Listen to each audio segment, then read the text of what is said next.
তাহার প্রতি দয়া করেন না, তাহলে আল্লাহ তাআলার দয়া ছাড়া এই ভূমিকম্প থেকে, গজব আযাব থেকে আমরা বাঁচতে পারবো না। এই জন্য মানুষের প্রতি আমাদের দয়া থাকতে হবে।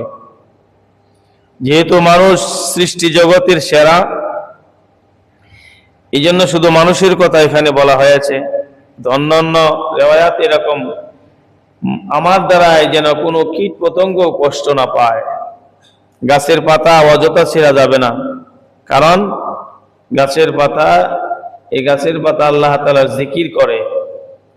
গাছের পাতা, একটা গাছ যখন মরে যায় তখনই মরে যখন আল্লাহ তাআলা জিকির বন্ধ করে দেয়। গাছের পাতা অযথা ছিঁড়া যাবে না, যদি ছিঁড়তে হয় তাহলে দোয়া পড়ে তারপরে ছিঁড়তে হবে। উসকুত মিন জিকিরিল্লাহ, গাছের কোনো ডালা কাটতেছি বলতে হবে উসকুত মিন জিকিরিল্লাহ। গাছের পাতা ছিঁড়বো, উসকুত মিন জিকিরিল্লাহ, তোমার জিকির তুমি বন্ধ করো। সুবহানাল্লাহ। যেন অযথা আমরা তো অনেক সময় মাটির মধ্যে, অনেক সময় বাইরেতে থাকি, ওয়ালের মধ্যে বাইরে থাকি, অযথা কোনো কাজ নাই, অত সেই মাটি আল্লাহ তাআলার জিকির করে। গাছের মধ্যে আমরা অনেকেই প্যারাক ঢুকাই, এরকম দেখবেন রাস্তার মধ্যে ব্যানার টানাইছে, গাছের মধ্যে প্যারাক ঢুকাইছে, এগুলো ঠিক না। গাছেও কষ্ট পায়, গাছ আল্লাহ তাআলার ইবাদত করে, আল্লাহ তাআলার জিকির করে। এই জন্য গাছকে এরকম ভাবে গাছের মধ্যে প্যারাক ঢোকানো যাবে না।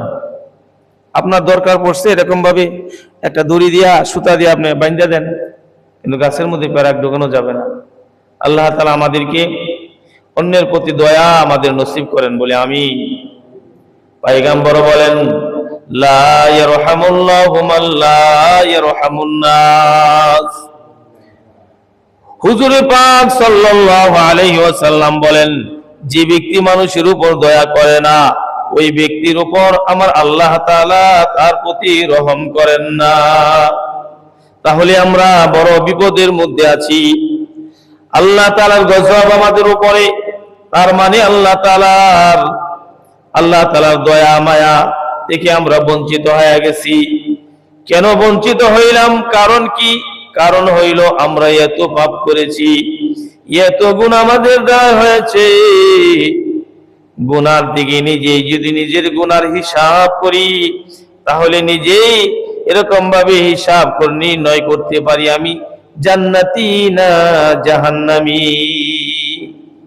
গোটা জীবনটা নিয়ে যদি আমি এরকম বালিশের মধ্যে মাথা লাগাই চিন্তা করি যে বালেগ হওয়ার পর থেকে এই পর্যন্ত আমি কয়টা ভালো কাজ করছি আর কয়টা খারাপ কাজ করছি, আমার দ্বারা কতগুলো নামাজ আদায় হয়েছে, কত নামাজ আমার থেকে ছুটে গেছে, আমি হুজুর পাক সাল্লাল্লাহু আলাইহি ওয়াসাল্লামের সুন্নাত মুবারক আমি কয়টা আমার মধ্যে আছে, আমার ঘরে আছে, আমি পালন করি, আর কয়টা আমি ছাড়ছি।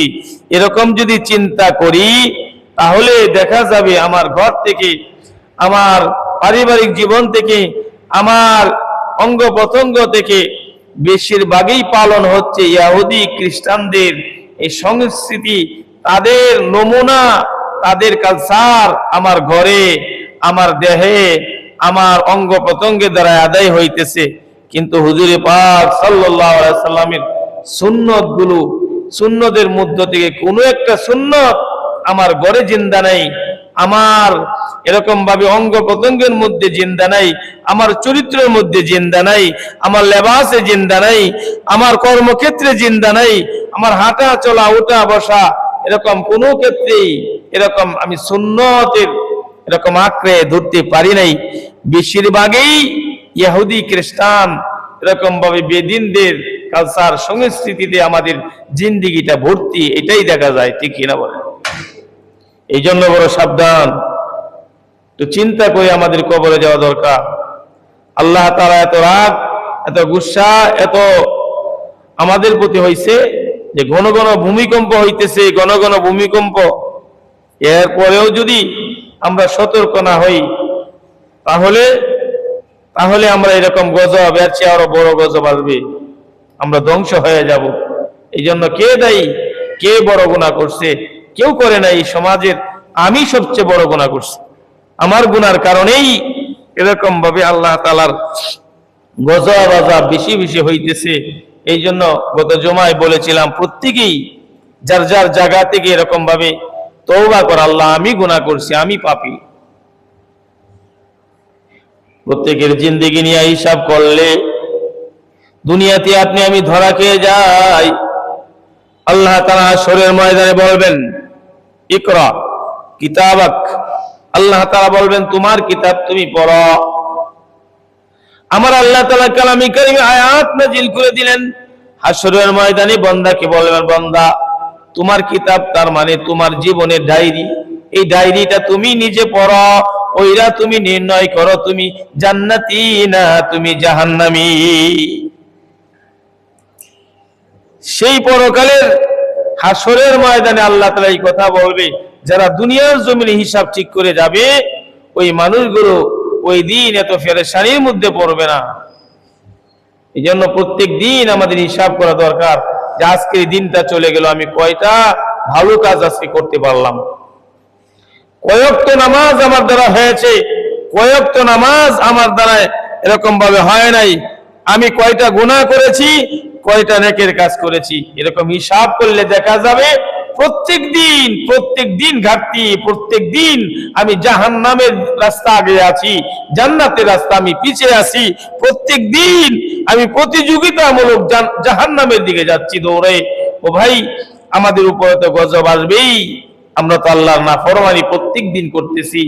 এই জন্য আসুন সেই নাফরমানি থেকে ফিরি এবং সৃষ্টি জগতের প্রতি, সৃষ্টিকুলের প্রতি এরকম ভাবে দরদ, এরকম ভাবে রহম ওয়ালা হই, তাহলে আল্লাহ তাআলা রহম আমরা পাবো।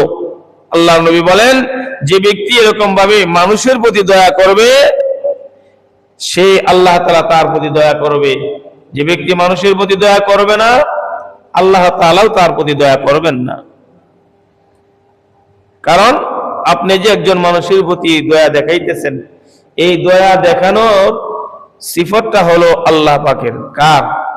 আল্লাহ তাআলার হলো এই মানুষের প্রতি দয়া দেখানো, সবার প্রতি এরকম সৃষ্টির প্রতি দয়া মায়া যদি আল্লাহ তাআলার এরকম আমাদের প্রতি না থাকতো, তাহলে আমরা যে সমস্ত গুনাহগুলো করতেছি, এটা তো সাধারণ একটা ভূমিকম্প 2 সপ্তাহ ধরে হইতেছে। আপনি আমি হাতের দ্বারা এরকম ভাবে আল্লাহ তাআলার নাফরমানি করি, আল্লাহ তাআলা যদি দয়া মায়া না থাকতো আমার হাত অবশ করে দিত। আল্লাহ তাআলা যদি দয়া মায়া না থাকতো আমি চোখের দ্বারাই যে গুনাহগুলো করতেছি আমার চোখ আল্লাহ তাআলা বন্ধ করে দিত। আল্লাহ তাআলা যদি দয়া মায়া না থাকতো, যে কান দিয়ে আমি এরকম ভাবে, কান দিয়ে এরকম শ্রবণ শক্তির মাধ্যমে আমি যে সমস্ত গুনাহগুলো করতেছি, এরকম ভাবে আমার আল্লাহ তাআলা আমাকে বধির বানিয়ে দিত। করে না কেন? আমার আল্লাহর অনেক দয়া, এত দয়া, এত মায়া, এত রহমওয়ালা মালিক হওয়া সত্ত্বেও আমাদেরকে আজকে এরকম ভাবে 2 সপ্তাহ ধরে ভূমিকম্প দিয়ে আমাদের আতঙ্কের মধ্যে আমাদেরকে রাখছেন। আমরা তো গুনাহ করেছি, আমাদের গুনার কারণে হচ্ছে আমরা এই কথাটা আল্লাহর কাছে বলতে পারি, আল্লাহ আমাদের বাচ্চারা ছোটরা তারা তো গুনাহ করে নাই, আল্লাহ আমাদের বাচ্চাদেরকে উসিলা বানায় তুমি এই গজব আযাব থেকে আমাদেরকে হেফাজত করো। এইগুলো আল্লাহর কাছে বলতে হবে। আল্লাহ আমি পাপ করেছি, আর পাপ করব না। আল্লাহ বাচ্চাদের দিকে আপনি তাকান, বাচ্চাগুলোর দিকে তাকাই, আল্লাহ এই নিষ্পাপদের দিকে তাকাই, এই আযাব থেকে আমাদেরকে আপনি হেফাজত করেন। পয়গম্বর বলেন লা ইয়ারহামুল্লাহ মান লা ইয়ারহামুন নাস, যে ব্যক্তি মানুষের প্রতি দয়া করে না আল্লাহ তাআলার দয়া মায়া আল্লাহ তাআলাও তার প্রতি এরকম ভাবে দয়া মায়া রহম করেন না। আজকে দেখেন ভাই ভাইকে দয়া দেখায় না, ভাই ভাইয়ের সম্পদ কিভাবে ঠগায়া নিজে নিতে পারবো বেশি ভাবে সম্পদ, এই নিয়ে ব্যস্ত। সব জায়গার মধ্যেই মানুষ আমরা স্বার্থপর হয়ে গেছি, কারো প্রতি রহম আমাদের না, এই চরিত্রই আমাদের ভিতরে খুঁজে পাওয়া যায় না। কয়জন মানুষ আমরা এমন আছি, আমি এরকম ভাবে রাস্তা দিয়ে বাইর হই, যেখানেই থাকি আমি সবার প্রতি, জীবের প্রতি, সৃষ্টিগুলির প্রতি আমার বড় দয়া, আমি দয়া নিয়ে এরকম ভাবে রাস্তায় বাইর হই। এরকম আমরা বড়রা যারা আছি, আমরা যারা এরকম ভাবে ক্ষমতাশীল আছি, আমরা যারা একটু ধনী মানুষ আছি, আমাদের তো দয়া মায়া বলতেই নাই, আমরা দয়া মায়া করতে জানিই না। যারা গরিব শ্রেণীর লোক তারা একটু দয়া করে, একটা মানুষ এরকম অসহায় আছে এরকম যায়। কিন্তু মানুষ আমরা যাও দয়া মায়া করি স্বার্থের জন্য করি, স্বার্থের জন্য যে ইলেকশন আসলে একটা ভোট পাওয়া যাবে, এই জন্য তার বিপদে গিয়া 2টা পয়সা দান করে আসি। আমরা স্বার্থের জন্য করি সব।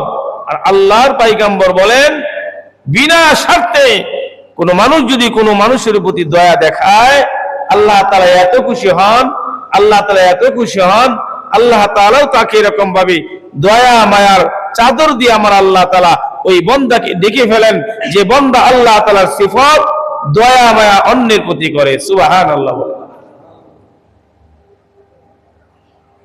পয়গম্বর সাল্লাল্লাহু আলাইহি ওয়াসাল্লামের একজন শ্রেষ্ঠ সাহাবী হযরত আলী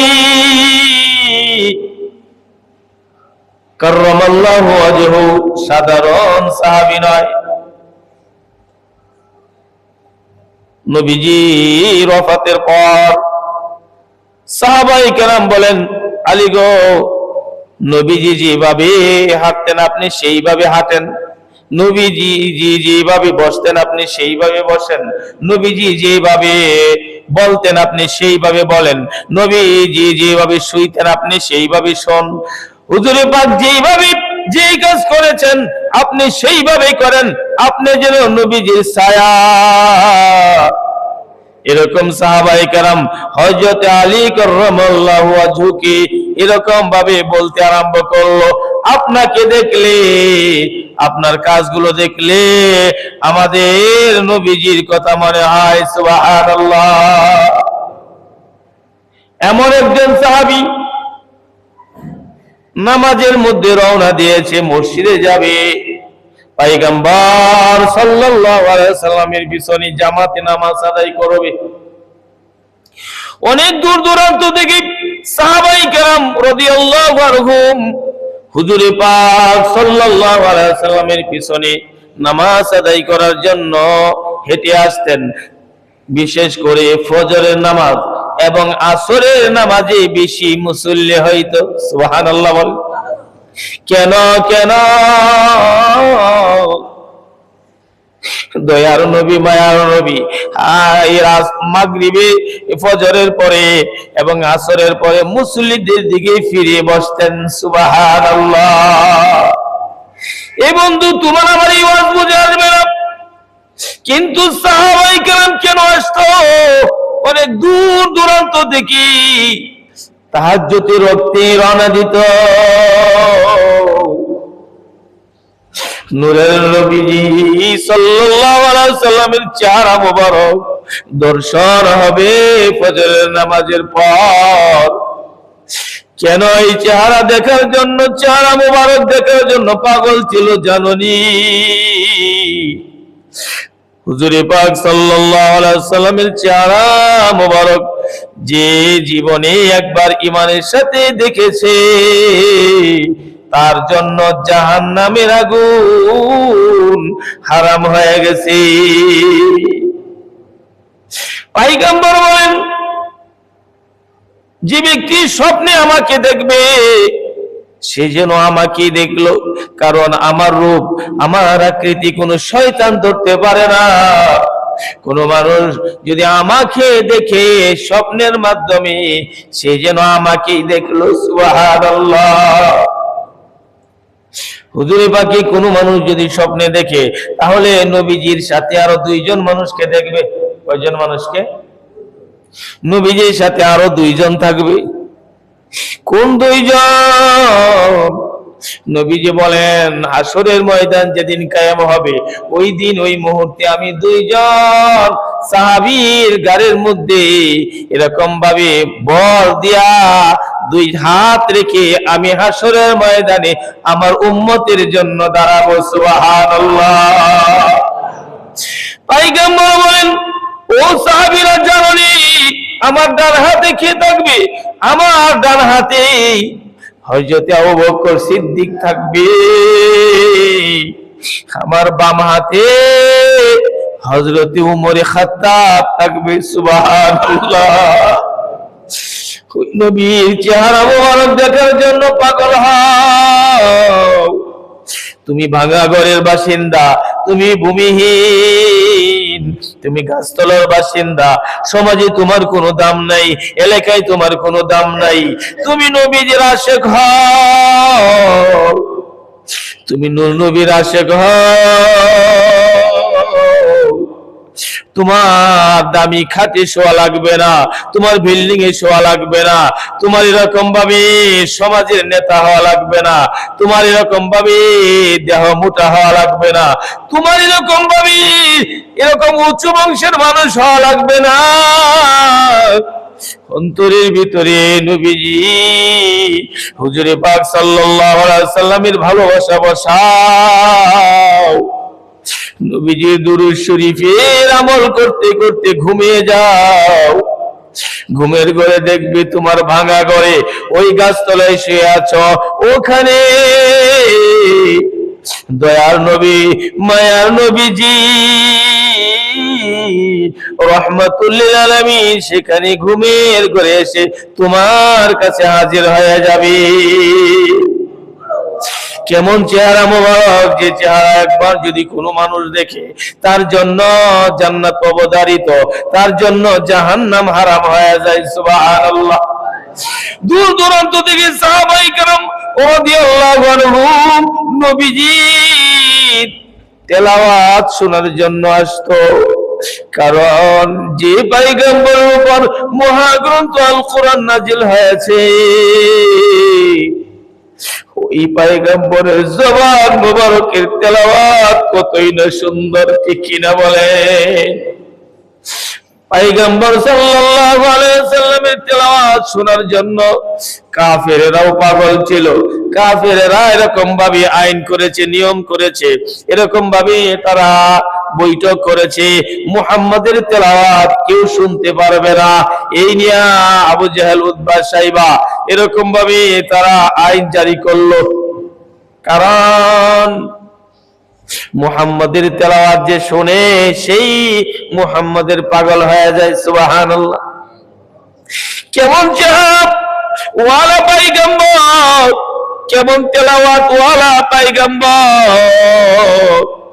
নবী আমার বাজারে গিয়া এরকম ভাবে রাস্তার মোড়ে মোড়ে দাঁড়ায় হুজুরে পাক কালামে কারিমের তেলাওয়াত করতেন। সুবহানাল্লাহ। এই মুসলমান হকাররা যেমনি ভাবে তারা এরকম ভাবে মানুষদেরকে একত্রিত করে নানান কথা বলে, মানুষ জমায়। হুজুরে পাক সাল্লাল্লাহু আলাইহি ওয়াসাল্লাম মহাগ্রন্থ আল কোরআনের তেলাওয়াত করতেন, মানুষগুলো এইভাবে ভিড় জমাইতো যে মুহাম্মদ কোন এরকম ভাবে কারো কাছে পড়ালেখা করে নাই, এই মুহাম্মদ এত সুন্দর করে আরবি ছন্দ পড়ে, এত আরবি সুন্দর কবিতা বলে, জীবনে আমরা কোনোদিন শুনি নাই। সুবহানাল্লাহ। তখন মানুষ পাগল ছিল এরকম ভাবে কবিতা বানানো, কবিতা শোনা, কবিতা আবৃত্তি করা, এর পাগল ছিল মানুষ। আমার আল্লাহ তাআলা কোরআন নাজিল করলেন এরকম ছন্দ মিলায়া, আমার আল্লাহ তাআলা এমন সুন্দর করে কোরআন নাজিল করলেন। আমার আল্লাহ তাআলা যখন মানুষ এরকম ভাবে বলতে আরম্ভ করলো যে মুহাম্মাদের উপরে বড় জিন আসর করছে, আর জিন তারে শিখিয়ে দেয়, এইগুলো মানুষের সামনে সে বলে। আমার আল্লাহ তাআলা বলেন, হাবিব আপনি বাইতুল্লাহ সামনে ইন্না আ'তাইনাকাল কাউসার লিখে দেন, আর বলেন এই ছন্দের সাথে মিলায়া পৃথিবীর সমস্ত কবিদেরকে বলেন তারা যেন এরকম ভাবে এটার সাথে মিলায়া বাকি অংশটা লেখে। সুবহানাল্লাহ। বলে আরম্ভ হয়ে গেল প্রতিযোগিতা। তখন এরকম ভাবে কবির অভাব ছিল না, সবাই লেখে দেখে আগা মিললে গোড়া মিলে না, গোড়া মিললে এরকম মাঝখানে মিলে না। সমস্ত কবিরা এক বাক্যে বলল লাইসা হাযা কালামুল বাশার, এটা মানুষের রচিত কোনো কবিতা নয়। সুবহানাল্লাহ। পয়গম্বর সাল্লাল্লাহু আলাইহি ওয়াসাল্লামের উপর কোরআন নাজিল হয়, আমার আল্লাহ তাআলা এরকম ভাবে কোরআন নাজিল করেন। মানুষেরা বলে এরকম সন্দেহ করে, আমার আল্লাহ তাআলা আয়াত নাজিল করে দিলেন, হাবিব গো আপনার উপরে আমি যা নাজিল করি এর উপরে যারা এরকম সন্দেহ করে এদেরকে বলেন আপনি যা বলেন, আপনি যা তেলাওয়াত করেন, আমি যা আপনার উপর নাজিল করি এমন সন্দেহ তারা বানিয়ে নিয়ে আসতে বলেন, পারবে না। ফাইল্লাম তাফআলু ওয়ালা তাফআলু, আমার আল্লাহ বলেন পারে নাই, কিয়ামত পর্যন্ত পারবে না। সুবহানাল্লাহ। বলতেছিলাম যে পয়গম্বরের উপর কোরআন নাজিল হয়েছে, ওই নবীজির পবিত্র জবান মোবারক দিয়া যখন কালামে কারীম তেলাওয়াত করত তখন কাফেরেরাও পর্যন্ত নবীজি হুজুরে পাক সাল্লাল্লাহু আলাইহি ওয়াসাল্লামের তেলাওয়াত শোনার জন্য পাগল হয়ে যেত। সুবহানাল্লাহ। আইন করেছে কাফেরেরা, এই মুহাম্মাদের তেলাওয়াত কেউ শুনতে পারবে না। এবার আইন করার পরে আবু জাহেল কয়, উতবা কয়, সাহেবা কয়, এই আজকে তো কেউ যাইতো না, আমি যাই গিয়া একটু মুহাম্মাদের তেলাওয়াতটা শুনে আসি, তেলাওয়াতটা শুনলে বড় ভালো লাগে। সুবহানাল্লাহ বলে। তিনজন গেছে তেলাওয়াত শোনার জন্য। যখন বাড়ির দিকে ফিরবে তিনজনের সাক্ষাৎ হইছে। একজন আরেকজনকে জিজ্ঞাসা করে, তুই কই গেছিলি? হ্যাঁ কই তুই কই গেছিলি? হ্যাঁ কই তুই কই গেছিলি?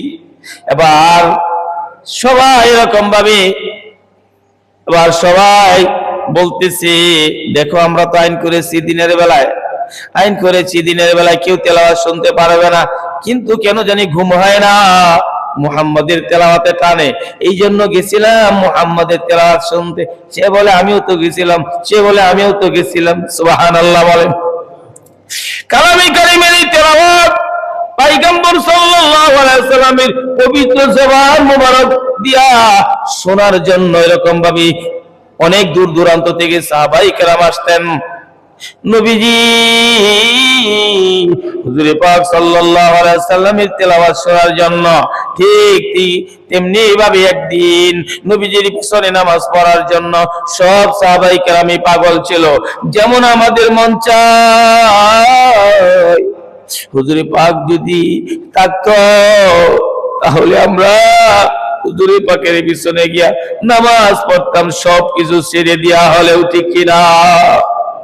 জন্ম আমার নবীর যুগে হলে কেমন হতো, জন্ম আমার নবীর যুগে হলে কেমন হতো, দুনয়নে রাসূল পাক দেখিলে কেমন হতো, দুনয়নে রাসূল পাক দেখিলে কেমন হতো, জন্ম আমার, সবাই বলেন, জন্ম আমার নবীর যুগে হলে কেমন হতো, জন্ম আমার নবীর যুগে হলে কেমন হতো।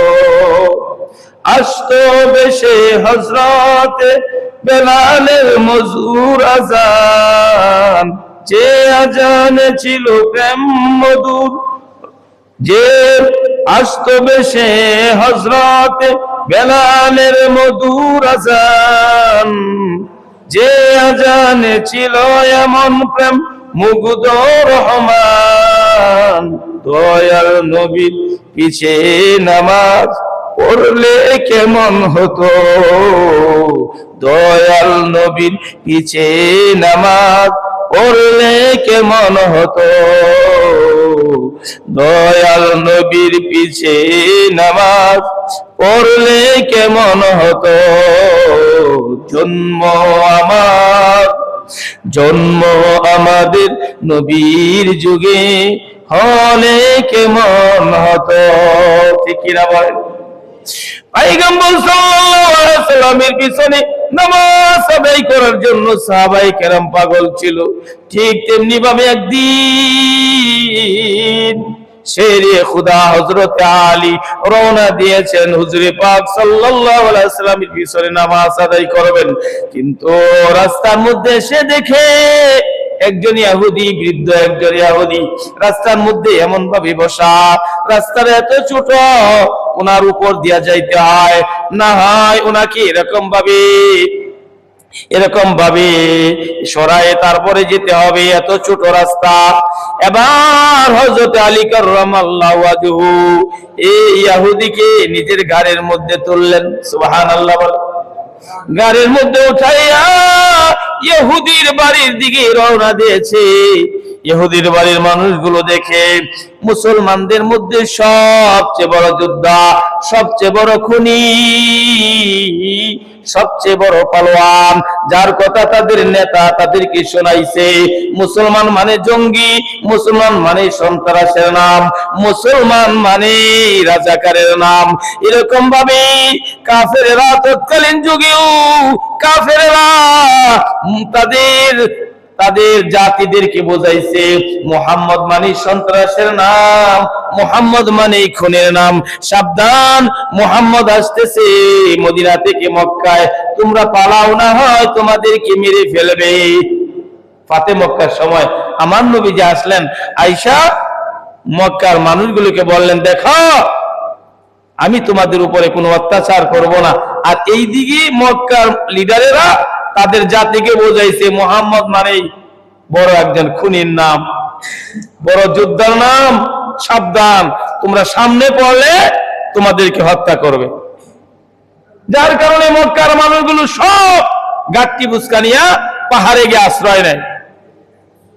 নবীজি আমার ঘুরে ঘুরে নিজের জন্মভূমি দেখতেছেন, হঠাৎ দেখে এক বুড়ি বড় এক গাঠুরি নিয়ে যেন কোথায় যায়। পয়গম্বর ডাক দিয়ে বলেন, বুড়ি মা, এত বড় গাঠুরি বহন করতে কষ্ট হয় গো মা, আমার মাথায় উঠায়া দেন, আমি আপনার গন্তব্যস্থানে পৌঁছে দেই। বুড়ি ডাক দিয়া বলে, এই যুবক আবার কোথা থেকে আসলো? এমন ভালো যুবক তো মক্কা নগরীতে আমি কোনোদিন দেখি নাই। সুবহানাল্লাহ। বুড়ি মনে মনে ভাবে, মনে হয় এই যুবক আমার এই গাঠুরি বহন করে কিছু দিনার দিরহাম, কিছু অর্থ চাইবে।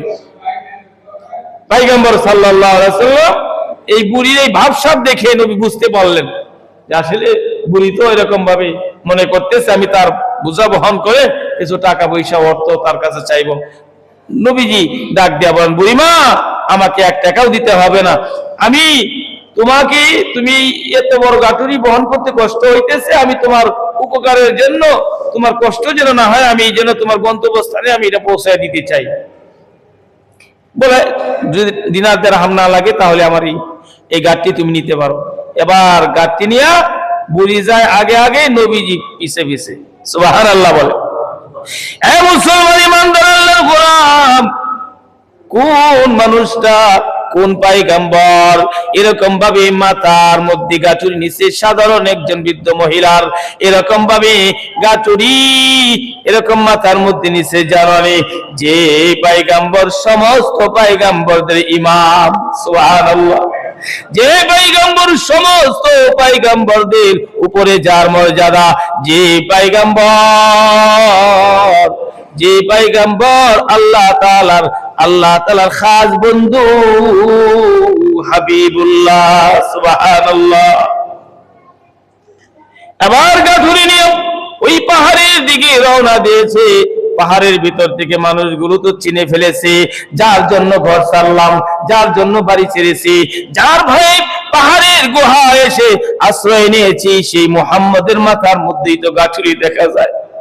এবার পাহাড়ের ভিতর দিকে মানুষগুলো গুহা থেকে ডাক দিয়া বলে, বুড়ি রে, এ বুড়ি, যার ভয়ে ঘর ছেড়েছি, বাড়ি ছেড়েছি, যাকে সন্ত্রাস মনে করি, যাকে খুনি মনে করে আমাদের নেতারা আমাদেরকে বোঝাইছে, আমরা ঘর ছেড়ে বাড়ি ছেড়ে পালাইছি, সেই মুহাম্মদের মাথার মধ্যে গাঁথুরি দিয়া কোন সাহসে কিভাবে তুমি পাহাড়ে গুহায় আশ্রয় নিবা? সুবহানাল্লাহ। এ বন্ধু, ওই বুড়ি আবার পাহাড়ের দিকে তাকায়, আর আপনি আমার হুজুরে পাক সাল্লাল্লাহু আলাইহি ওয়াসাল্লামের নূরানী চেহারা মুবারকের দিকে তাকায়। পাহাড়ের গুহার মানুষগুলো কি ডাক দিয়া বলে, উনি যদি সত্যিকারী মুহাম্মাদুর রাসূল হয়ে থাকে, এই মানুষ কোনদিন মানুষের কল্যাণ করতে পারে না, এই মানুষ কোনোদিন মানুষকে হত্যা করতে পারে না, এই মানুষ কোনোদিন মানুষকে কষ্ট দিতে পারে না। তোরা আয় বাইর হয়ে আয়, আমরা কালমা পড়ে মুসলমান হয়ে যাব। নবীজি হুজুরে পাক সাল্লাল্লাহু আলাইহি ওয়াসাল্লামের কাছে বুড়ি আবার ক্ষমা চায়, মাপ চায়। কেন আপনার পরিচয় আপনি দিলেন না?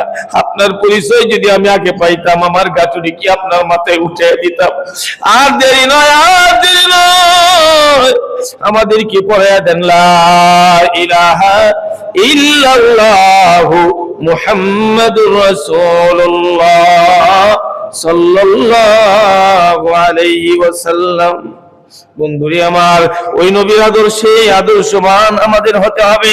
পয়গম্বর বলেন লা ইয়ারহামুল্লাহু মান লা ইয়ারহামুন নাস, যে ব্যক্তি মানুষের উপর দয়া করে না, আল্লাহ তাআলার দয়া মায়া তার উপর থাকে না।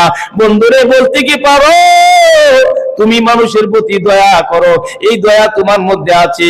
যদি এমনটা তোমার মধ্যে পাওয়া যায় তাহলে তোমাকে ধন্যবাদ, আর যদি এমনটা না পাওয়া যায় তাহলে মনে করবা এই গজবে ভূমিকম্প তোমার জন্যই হচ্ছে, ঠিক কিনা? কারণ রহমত থেকে তুমি আমি বঞ্চিত হয়ে গেছি। পয়গম্বর বলেছেন মানুষের প্রতি দয়া করলে আল্লাহর দয়া পাওয়া যায়। তুমি আমি মানুষের প্রতি দয়া নাই, যার কারণে আল্লাহ তাআলার দয়া মায়া তোমার আমার উপরে নাই। 2 সপ্তাহ ধরে এত ঘন ঘন ভূমিকম্প হইতেছে, মনে হয় ভূমিকম্প যখন আরম্ভ হয় তখন আল্লাহকে ডাকি, ভূমিকম্প শেষ হয়ে গেলে আগের চেয়েও এরকম ভাবে আগের চেয়েও আরো খারাপ হয়ে যায়, ঠিক কিনা? ওই মানুষ এই যে 2 সপ্তাহ ধরে এরকম ভাবে ভূমিকম্প হইতেছে, মসজিদগুলো তো কমসে কম ভরে যাওয়ার কথা ছিল, ঠিক কিনা বলে? কারণ ভূমিকম্প দিচ্ছে কোনো সরকার নয়, ভূমিকম্প দিচ্ছে এর কোনো সরকার নয়, কোনো ব্যক্তি নয়। যিনি ভূমিকম্প দিচ্ছেন তিনি কে? আরো জোরে আওয়াজ দিয়ে বলেন, তিনি কে?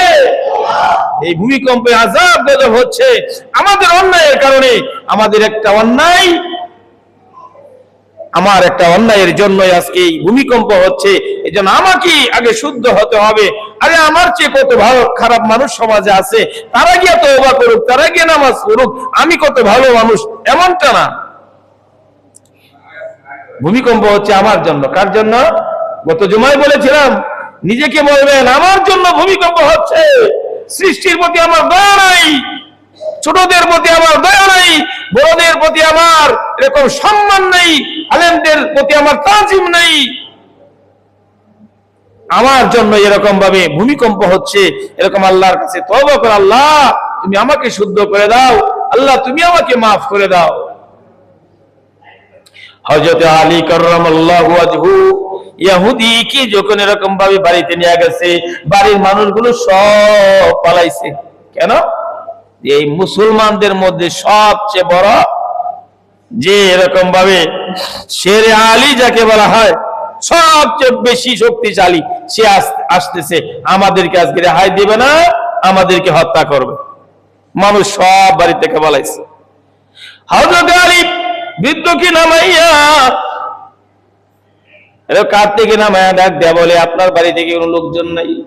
কিন্তু ওই বৃদ্ধ মানুষটা জানতে পারছে, বুঝতে পারছে আলীর ভয়ে সব পালাইছে। হযরত আলী ওখানে রেখে চলে আসলেন। এই যে বৃদ্ধ, এই যে একজন মানুষকে উনি এরকম ভাবে বাড়ি পর্যন্ত পৌঁছায়া দিলেন, এই যে খেদমতটা করেছেন সে কিন্তু মুসলমান না, সে হলো ইহুদি, ঠিক কিনা বলেন? আমার আল্লাহ এত খুশি হইলেন, এত খুশি হইলেন। ওইদিকে পয়গম্বর সাল্লাল্লাহু আলাইহি ওয়াসাল্লাম নামাজের কিরাত শেষ করেছেন, সূরা ফাতিহা শেষ হয়েছে, কিরাত শেষ হয়েছে, হুজুরে পাক রুকুর মধ্যে চলে গেছেন। কোথায়? রুকুর মধ্যে নবীজি চলে গেছেন। আমার আল্লাহ তাআলা দিয়ে বলেন, জিবরাইল আমার হাবিব কি, আমার হাবিবের কানে কানে বলে দে আমার হাবিব যেন রুকুর মধ্যেই থাকে। আমি আল্লাহ যতক্ষণ পর্যন্ত রুকু থেকে মাথা উঠাইতে না বলবো ততক্ষণ পর্যন্ত আমার হাবিব যেন রুকুর হালতেই থাকে। সুবহানাল্লাহ। মানুষের উপকার করা, সে আমার ধর্মের হোক বা বিধর্মী হোক। হযরত আলী ধর্মের কোন মানুষকে, ইসলাম ধর্মের কোন মানুষের খেদমত করে নাই, একজন বিধর্মী ইহুদির খেদমত করেছে। আমার আল্লাহ কতটা খুশি হয়ে গেছেন। হযরত আলীর আসতে দেরি হইতেছে, নামাজের প্রথম রাকাত পাবে না। আমার আল্লাহ জিবরাইল পাঠিয়ে দিলেন, হাবিব আমার আপনি রুকুর মধ্যেই থাকেন, যতক্ষণ আমি আল্লাহ না বলবো তখন আপনি রুকুর মধ্যেই থাকবেন। সুবহানাল্লাহ। রুকু বড় লম্বা হয়ে গেছে। সাহাবায়ে কেরাম মনে মনে ভাবে, এত বড় এর লম্বা রুকু হচ্ছে, তার কারণ কি?